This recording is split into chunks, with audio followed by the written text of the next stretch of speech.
ya podemos empezar.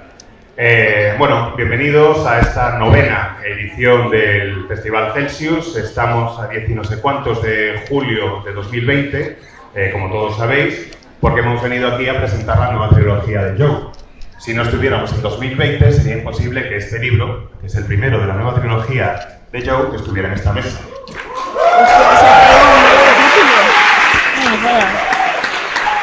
Dice que queda 2020. Pues por eso no vino el año pasado para tener esto. Sí, sé que algunos ya habréis leído el libro, estoy convencido, porque se publicó en septiembre de 2019.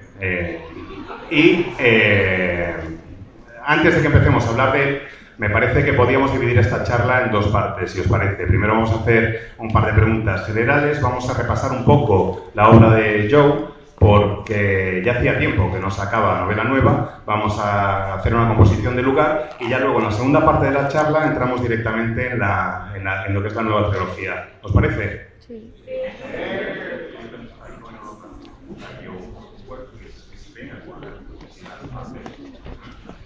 Sí.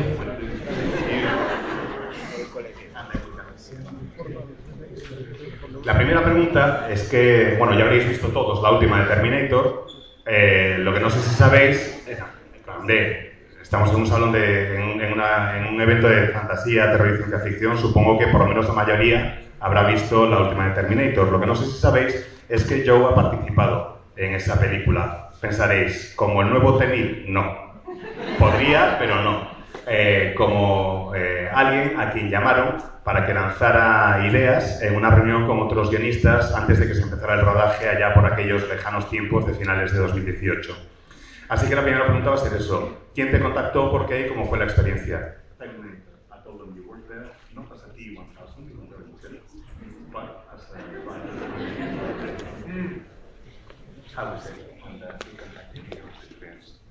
Sí. Lo traduzco. No. I've now used all of my Spanish, apart from vale. We may get to later as well. Yeah, it's difficult. Some people would say I like to talk. It has been said in the past. And when it's my own project, I can say whatever I like. I can shoot my mouth off. When you start working on other people's projects, suddenly you have to watch what you say. So I'll try and watch what I say a little bit. The film has been released. You can tell everything. Oh, it's 2020. Pero ya se ha estrenado la peli, así que puedes contarlo todo. Okay. So I was contacted for various mysterious reasons by people I cannot name to do things I cannot discuss. That you can only imagine. And I ended up in a writer's room with some other writers, some other authors. Tim Miller, the director who did Deadpool and is making this new Terminator film, he's a big fan of writers and of authors and of writing generally.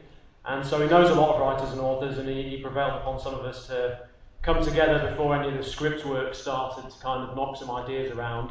Blue sky it, as they say. And so I said, of course, see. And in this room I was there for a few days and with some other people who I can't tell you who. And I had a good idea. One. Which is one more than usual. And luckily enough, that then kind of, in a sense, made it into the script stage and into the filming stage, and it was a concept for one of the characters that has eventually come to pass, which will be very exciting to see. And that's all I have to say about that.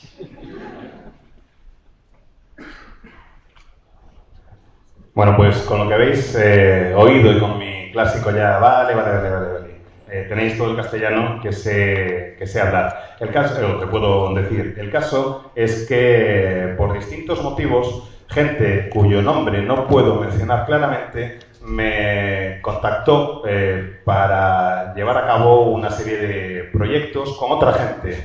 Normalmente, cuando hablo de mi propia obra, pues largo la lengua a pastar, me pongo a hablar lo que sea y tan contentos. Pero al tratarse de proyectos de otras personas, tengo que ir con mucho cuidadito con lo que digo. Así que, como digo, por motivos que no vienen al caso, me contactó alguien cuyo nombre no puedo dejar muy claro para contarme una serie de historias que no puedo compartir con vosotros y hablar de varios temas que prefiero dejar de lado. El caso es que gracias a todo eso me pude reunir durante varios días con una serie de guionistas y de autores para lanzar ideas de cara al desarrollo de la siguiente entrega de la película de Terminator. Tim Miller, el director de Deadpool, es un director al que le gusta mucho estar en contacto con guionistas y con escritores. Y fue él el que nos reunió a varios guionistas y escritores en una sala para lanzar ideas en una especie de blue sky, que dicen en inglés, o de una tormenta de ideas. Cuando me lo propusieron, yo le dije que claro que sí, por supuesto. Y durante varios días estuve reunido con varias personas que no puedo nombrar para hacer toda una serie de actividades bastante interesantes. Y tuve una buena idea. Una. Que ya es una más de lo habitual.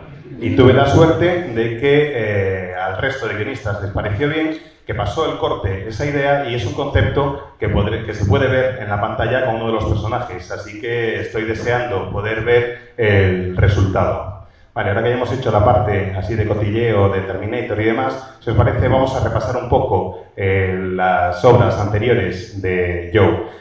Como supongo que la inmensa mayoría sabe, Joe es el autor de una serie de novelas de fantasía épica que se ambientan en un mundo llamado el mundo de la primera ley. Y la primera de las novelas se desarrolla en un país o en un lugar que se llama La Unión y empieza en el año 575, mejor dicho, en un mundo en el que hay un imperio que se llama la Unión y la acción empieza en el año 575 de esa unión. Y desde el principio, si empezáis a leer las obras de Joe, veréis que es un extraordinario autor a la hora de crear personajes. Les da una personalidad muy rápido, hace que te rías y que empatices con ellos, aunque son la verdad una banda de tipos que como te los encontrarás en la calle mejor salir corriendo. Y hay una cosa que a mí era lo único que me chirriaba al principio de sus novelas. Y es que, si bien los personajes le salen de maravilla al principio, para mi gusto, lo de la creación de mundos era uno de sus puntos débiles. Al principio, el mundo de la primera ley era prácticamente como una mazmorra de Dungeons and Dragons, lineal y no había demasiada sustancia, pero con el paso del tiempo ha sido capaz de ir desarrollando muchísimo ese mundo, ha creado todo un intrincado sistema de relaciones políticas y los países son mucho más creíbles de lo que eran en el pasado. Y quería preguntarle precisamente por eso, ¿cómo fue capaz de corregir uno de sus muchos defectos?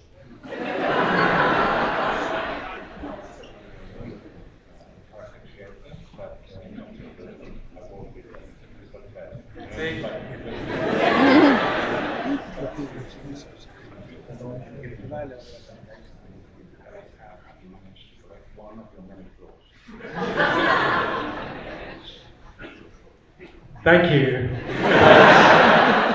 Those kind words. I always know, it's like coming to old friends whenever I visit here.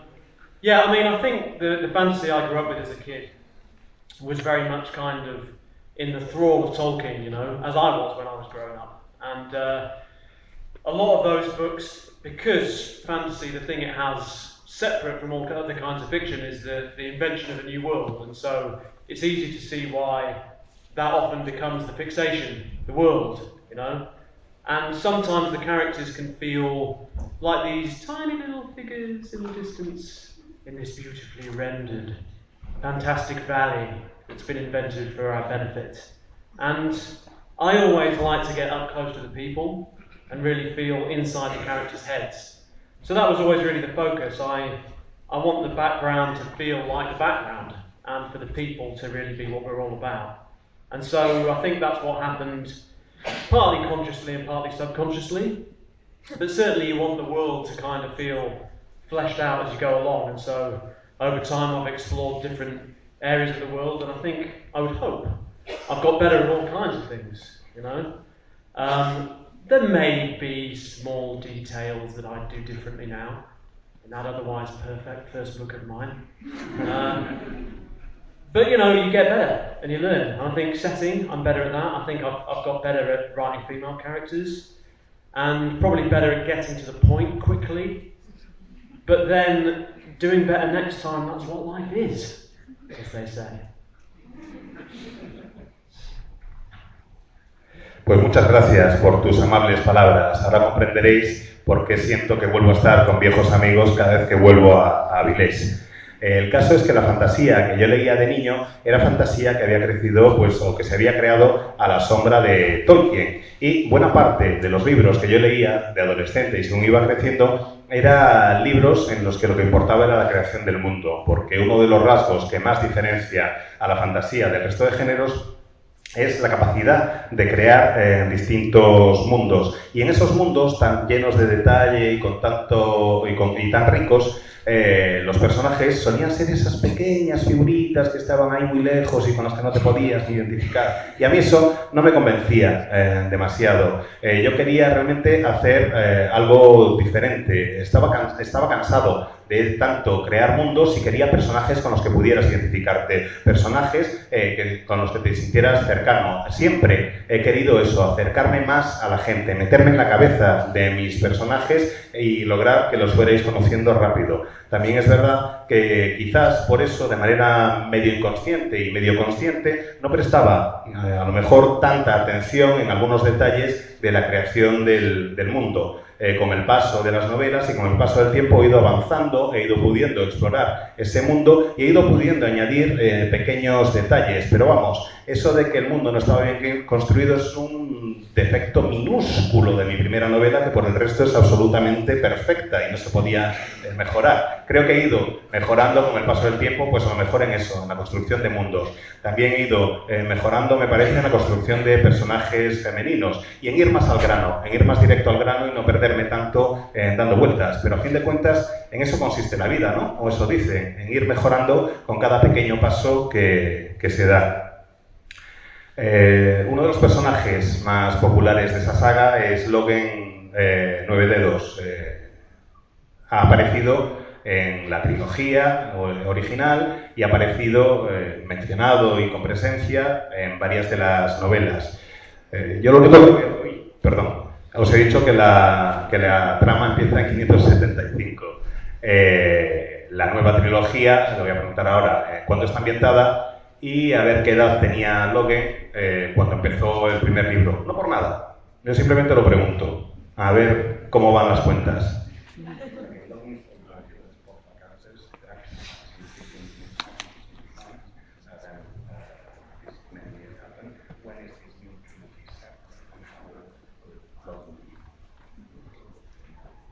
See,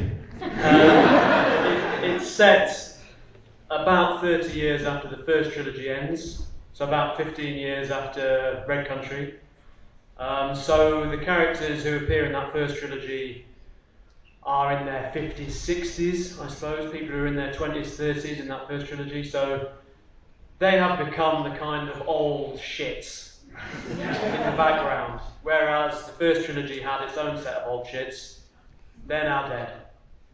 Oh. But there are new people. That's the wonderful thing about our world and my world. There are always more old shits. And young ones. Because we have a new generation of characters who come to the fore. So the idea was always really to, write books in which the world moves forward, the world changes and develops and grows, and out of the kind of forces of industry, if you like, and of progress come the upheavals and the conflicts that kind of fuel the next round of warfare and internecine fighting. So I let new characters take centre stage, if you like, and the old ones slip into the background, and many of those old ones, old familiar faces, lurk in the back of these books, at least to begin with. Obviously the casualty rate is high.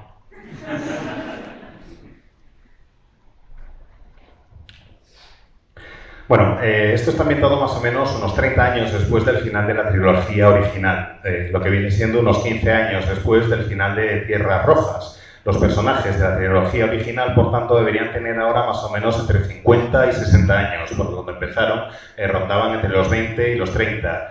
Cuando ellos empezaron eran los pringadillos de turno y había una panda de mierdecillas viejos que eran los que tenían el poder y estaban de fondo. Bueno, esos mierdecillas viejos que tenían el poder y estaban de fondo han muerto y ahora los mierdecillas viejos son los que eran los pequeños pringadillos. Y hay nuevos personajes que son los que empiezan a ocupar la primera fila. Eso es lo que une en nuestro mundo o este mundo y el que yo creo, que siempre hay nuevos mierdecillas dispuestos a ocupar el lugar de los que van falleciendo, que siempre hay pequeños cabroncetes dispuestos a ir medrando y que van ocupando primera fila, como digo, nuevos personajes que veremos qué es lo que les ocurre. El mundo avanza, tiene una fuerza, el progreso y el desarrollo industrial, hay nuevos conflictos, hay nuevas batallas en este mundo y hay nuevos tipos de luchas que ya no desempeñan o en las que ya no se meten directamente los personajes que conocíamos, que se han convertido, como digo, en los cabroncetes que están atrás y que están un poco acechando entre las páginas del libro, sobre todo en el primero y en los primeros capítulos,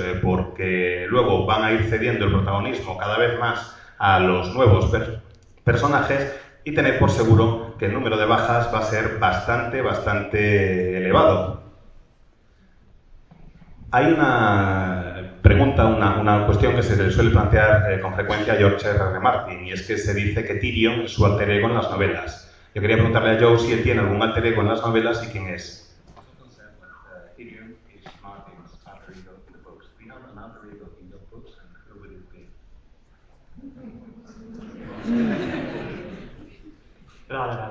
So, I think the interesting thing about being a writer is that all the characters are you.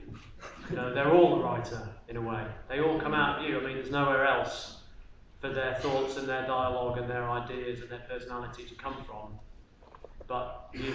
So, I think they all sort of represent different aspects of me, amplified and changed and built on, you know, which is a terrifying thought in many ways.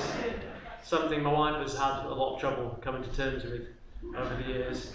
But there are certain ones that feel closer to my heart than others. So, you know, Glokta, his internal monologue is pretty close to the way I think about things generally. And Logan, obviously, his fighting abilities very similar to me. In that sense, you know, I'm not to be tangled with, very manly. As anyone who saw me stride past in the corridor outside, then nearly fall down the stairs, we all have noticed earlier. Koska, you know, his way of looking at the world, I think I find very close to my heart. And then, of course, the authorial insert is this character, Swarbrek, who's in Red Country and comes up later, who's a sort of lying, cowardly, ambitious, bad writer. Because, you know, they say you have to write what you know.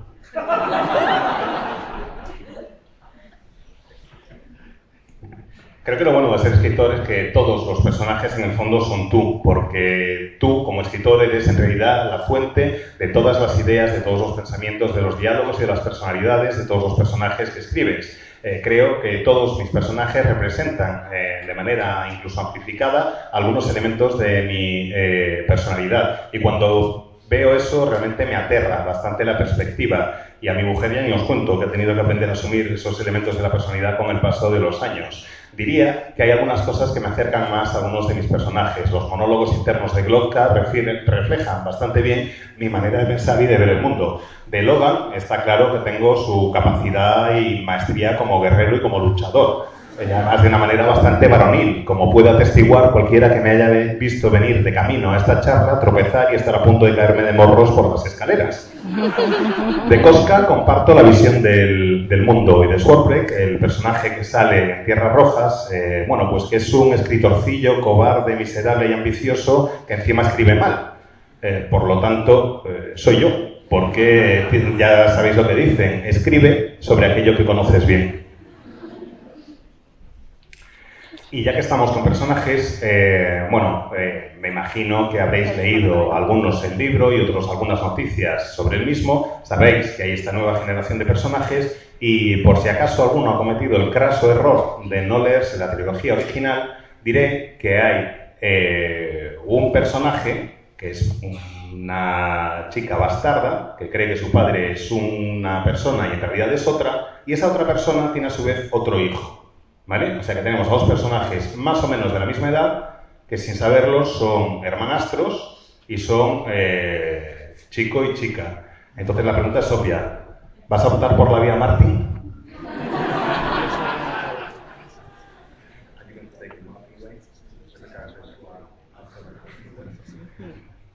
I'm a big admirer of the Martin way. It's worked for him. So, anything he does, I don't mind following in those footsteps. They're good footsteps, I approve. Funnily enough, there's an author called Ed McDonald who did a little review of this, which I read while I was on the way here. And I thought one great quote in his review, which I think should go on the cover, was, "There's a lot of shagging in this one."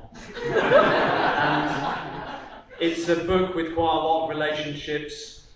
Romance is the wrong word, because anyone who's read me knows that I don't really do romance exactly, but there are relationships. People do things to each other. Probably better read it. But yes, there are a few things that go in the Martin way, I suppose you might say. Yes, I can't deny it. Bueno, si a él le ha funcionado, ¿por qué no intentarlo yo también? A mí me parece que todo lo que haga Martin y le salga bien, está bien también para mí y lo apruebo.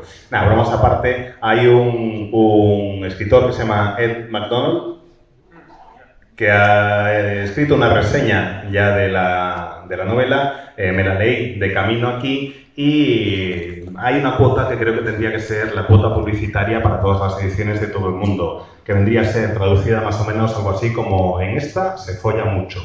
En el libro no hablo de relaciones románticas, hablo de relaciones, no hablo de historias de amor. Hablo de gente que le hace cosas a gente, que a su vez luego le hace cosas a gente, unos a otros, pero bueno, en fin, que mejor lo leéis y ya está. Pero sí, quizás hay algún elemento de la vía Marte, y no lo niego. Oh, I should just add, I was saying earlier how you have the parents in the background and you have the new generation. And anyone who's read the first books know the complex set of relationships between the older generation, and they become more complex with the new generation. So you have these complicated family arrangements and a lot of secrets, and where you have complicated family arrangements and secrets, the Martin way can easily occur. That's all I'm saying. Simplemente decir que si habéis leído o si habéis prestado atención a lo que os decía antes, los personajes protagonistas de la anterior trilogía, de las anteriores novelas, están ahí presentes de fondo y son los padres de la nueva generación. Y ya sabéis, si habéis leído las novelas, que la relación entre los padres pues es bastante compleja, que hay secretos, que, bueno, con el paso del tiempo esa complejidad ha ido aumentando cada vez más. Hay acuerdos de familia, hay cosas que no salen a la luz, y cuando te encuentras con ese tipo de relaciones, con ese tipo de secretos, con cosas que no salen a la luz, es bastante fácil que llegue a ocurrir pues el modo Martin de relación.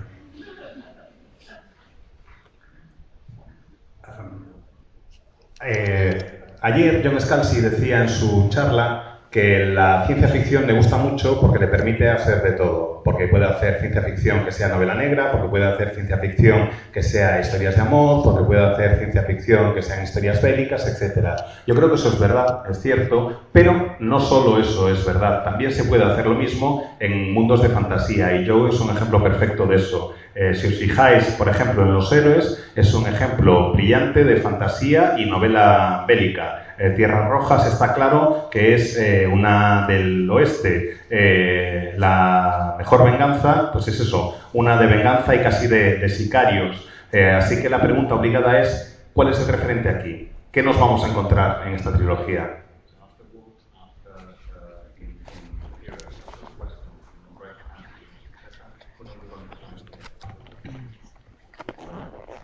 epic sweep of love and war,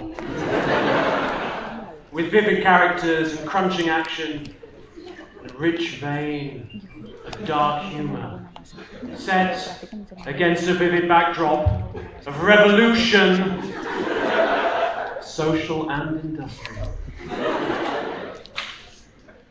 Yeah, some of that.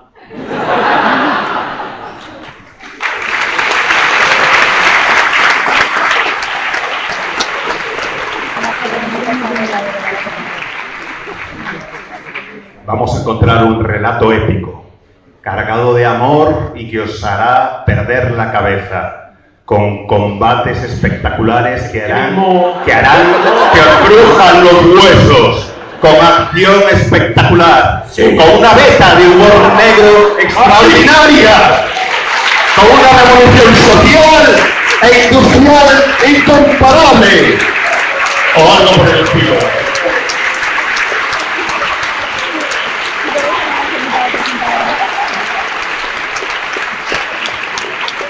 I think we sold the book. I didn't come here for my health. Bien, la última pregunta y luego si queréis os dejo que hagáis vosotros alguna. Él lo mencionaba ahora un poco con la coña esta de lo de la revolución social y demás, pero es que ese es uno de los elementos que están muy presentes en la evolución de las novelas. Hay una evolución cronológica que a su vez conlleva una evolución tecnológica, algo que muchas veces no se ve en obras de fantasía. Y me gustaría preguntarle, la magia está ya en sus estertores al principio de la trilogía original. Cada vez me da la sensación en los libros que hay más presencia de tecnología, y ahora él habla de revolución industrial. Yo veo quizás un poco de revolución industrial y de revolución francesa, en el sentido de que anticipo un cambio social. Anticipo que lo que nos va a empezar a contar es que se pasa de una sociedad medio feudal a una sociedad donde hay nuevas clases que quizás desempeñen un nuevo papel y donde la magia, si es que existe, ha ido perdiendo su relevancia. Pero a lo mejor me equivoco totalmente. Y a lo mejor resulta que vuelve a haber un resurgir de la magia aquí. Quería preguntarle a Joe que nos diga un poco qué es lo que podemos esperar desde ese punto de vista.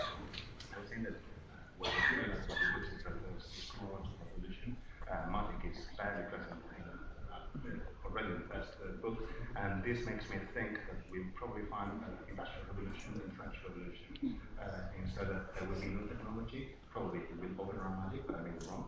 And also that there will be new social classes and new interaction with the classes already existing. That means it's part of the evolution.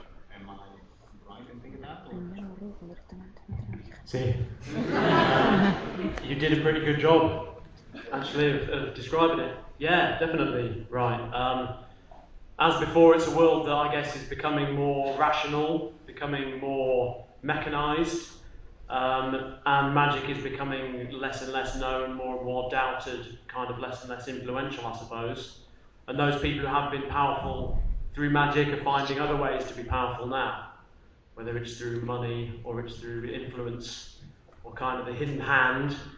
They're still out there. But progress is unevenly distributed, as we know. And so while the Union, the civilized Union in the centre of the world, is covered with smokestacks and has kind of manufactories and mills and a new social class of entrepreneurs and inventors at work, the savage North is still kind of savage, because you need a bit of that. And there's still some magic lurking on the corners. And one of the characters has this ability they call the long eye, which is a kind of ability to see into the future, maybe. We're not entirely sure whether she's really got it or whether she's just mad. But that may have an important effect on events as they move forward. So there's definitely an industrial flavour to some of it, but at the same time there's some barbaric savagery still going on. Don't worry about that. I will always give you barbaric savagery. Pues desde luego es una buena definición. El mundo va avanzando y se va haciendo cada vez más racional, más mecanizado. La magia cada vez es menos conocida y cada vez se duda más del poder de la magia si es que sigue existiendo. Y aquellos que tenían el poder gracias a la magia se las están tratando de arreglar para seguir teniendo ese poder, pero por distintos medios, por medios económicos, por poder tener influencia de algún tipo, por ser los que manejan el cotarro. Lo que ocurre es que mientras ellos se embarcan en estos intentos de hacerse con el poder, el progreso sigue avanzando sin detenerse. Y como todos sabemos bien, los que estamos aquí presentes, el progreso no tiene un reparto equitativo. Puede aparecer en cualquier sitio, de cualquier manera, y cambiar las situaciones. Así que, por ejemplo, la Unión, que sigue siendo el país más civilizado, está ahora cubierto de fábricas, está ahora cubierto de minas, está ahora cubierto de lugares con columnas de humo y están constantemente desarrollando nuevos inventos. Y mientras tanto, el salvaje norte sigue siendo un tanto salvaje, donde quizás siga habiendo algún recodo, algo de magia, donde se esconda la magia para tratar de sobrevivir. Incluso hay en el norte un personaje que tiene lo del long eye, que no me acuerdo cómo era en castellano, lo de la vista larga, lo de poder ver en el futuro, ver el futuro, o quizás lo que pasa es que esté chalada, no lo sé, a eso habrá que irlo viendo. Pero todo esto, este poder quizás tenga algún tipo de impacto en la acción según se va desarrollando. Así que por un lado tenemos el toque industrial y por el otro a los bárbaros salvajes del norte. No os preocupéis que siempre habrá en mis novelas bárbaros salvajes del norte, siempre os daré barbarie salvaje, que eso no puede faltar en mis novelas. Y ahora, si tenéis alguna pregunta...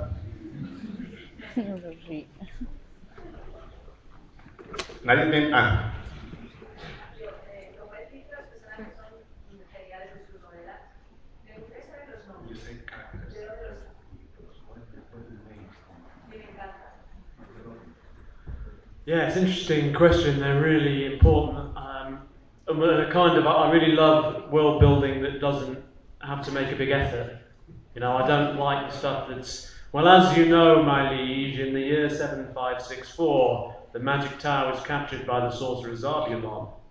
I don't like that. That's kind of a bit heavy.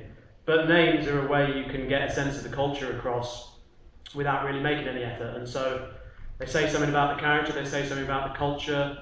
I try to find usually a kind of easy real-world route.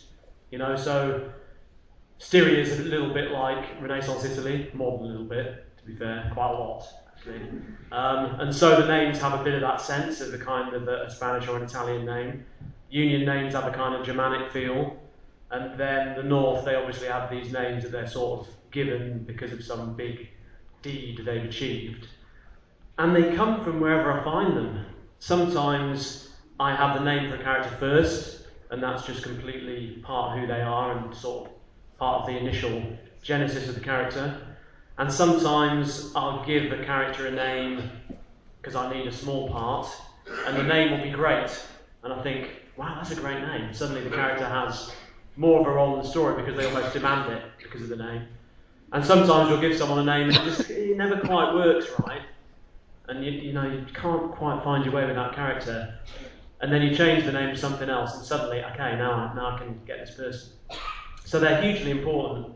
But where they come from, wherever you find them. Yeah, often it's things I'll hear, a name I'll hear, a place I'll see on a map and change a couple of letters around, it has the right tone and the right kind of rhythm. Sometimes they just kind of bubble up in the back of your mind, but a lot of time is spent sitting in a chair staring at the ceiling, trying to make them up as well. Una pequeña sorpresa, te lo llevas. Sí. Por preguntar, hombre.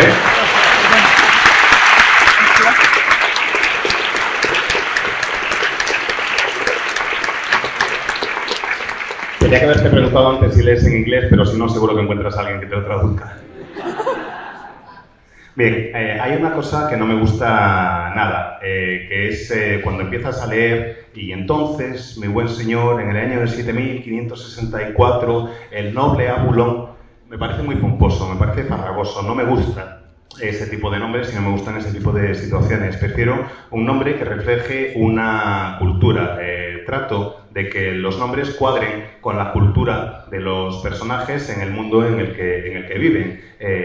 Mi mundo tiene paralelos claros con nuestra realidad. Styria, se parece bastante, bueno, más que bastante incluso, a la Italia del Renacimiento, y por eso tiene sentido para mí que los nombres suenen un poco a castellano o a italiano. La unión es más de toque germánico, por eso siempre busco nombres que me hagan pensar en eso. Y los encuentro por todas partes, la verdad.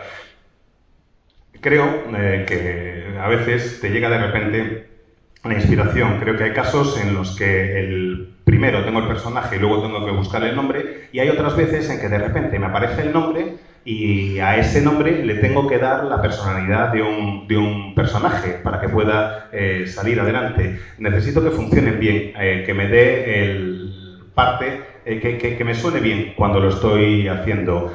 No puedes cambiar el nombre con facilidad a un personaje. Tienes que encontrar el que es el correcto, porque el nombre encierra un poco la verdad de ese personaje. Igual veo una palabra por ahí que me llama la atención, le cambio un par de letras jugando con esa palabra y de ahí surge el personaje. Cuando doy con el ritmo adecuado, cuando doy con lo que me parece que es lo bueno. Y para lograrlo, muchas veces lo que hago es quedarme sentado en una silla durante varias horas mirando las musarañas y al techo.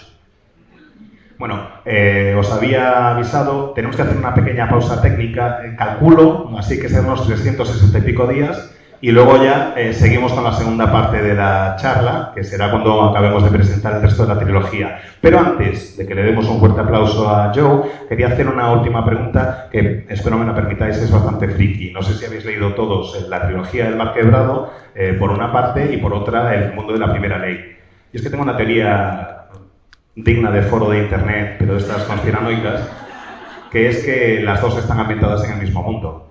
Porque hay un momento en el Marquebrado en que entran en unas ruinas que son muy industriales, etcétera, etcétera. Y eso es lo que le iba a preguntar a Joe, si van bien encaminados los tiros o si es una teoría conspiranoica. Si me dice que sí, perfecto. Si me dice que no, sabré que está ocultando el secreto y que había acertado de todas formas.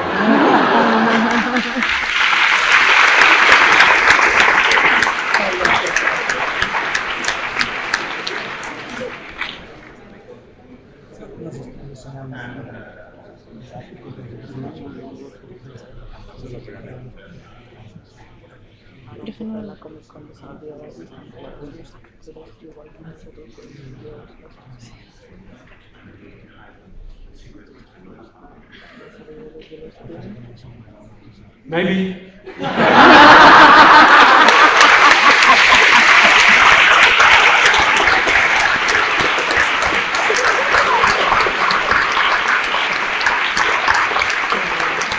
Lo dicho, breve pausa, enseguida volvemos, vamos a despedirle mientras tanto con un fuerte aplauso y estaré un ratito firmando fuera. Gracias.